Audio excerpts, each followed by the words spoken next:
Pong hipon o stream. Ayan, cooking oil, kaunti lang. Ayan, kaunti lang na cooking oil. Ayan, magad tayo ng, ngayon muna natin ay,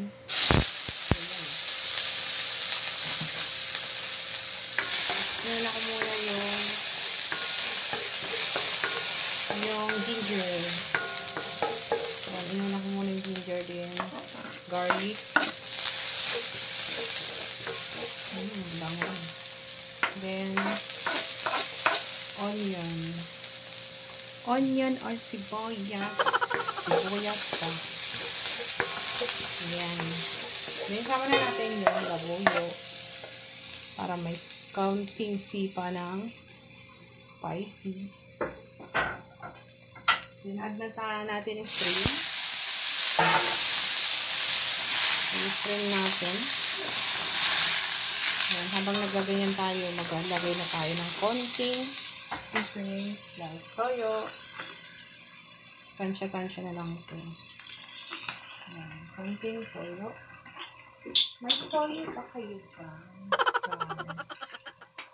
Then, paminta. Then, mag-add din tayo ng laurel. Kasi yung adobo. Ayan, mga isang ganyan lang laurel. Then, mag-add tayo ng konting suka. Suka vinegar.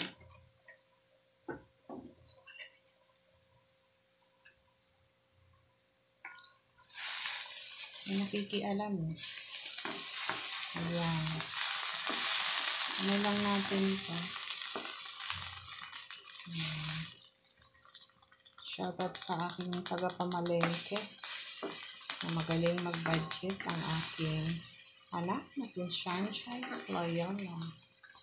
Shoutout naman dyan. Ayan, magaling siya guys mamalengke. Lilista ko lang, alam na niya mamalengke. Talaga naman, yun ang kanyang papel. Yun ang ayan, bigyan love, shoutout sa inyong lahat. Then, mag-add tayo ng konting honey. Honey, see? Kasi wala akong kaya honey na lang lalagay ko. Konti lang. May may konting lang. Anis. Then, ayan. Yan lang yung, ganyan lang ang pag-adobo. Kasi natin apoy. Madali lang ito lutuin guys. Easy lang. Kayang-kaya nyo. Kasi dahil nga stream to, madali siyang lutuin. Pwede natin yung seasonings. Sa inyo guys kung anong seasonings lalagay mo. Basta kung meron akong ginagamit ng seasonings. Ito yung ginagamit kong seasonings. Then na. Then mag-add lang tayo ng konting patis.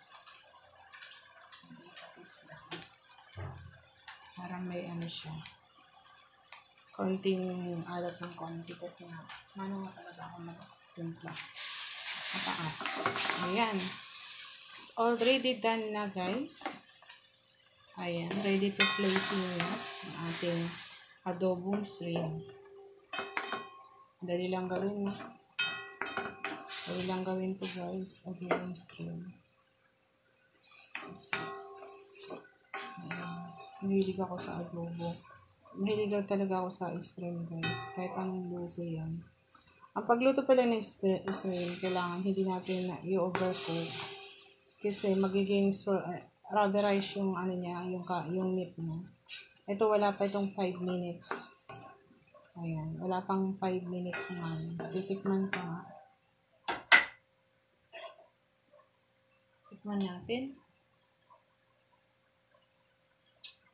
Wow. Perfect niya.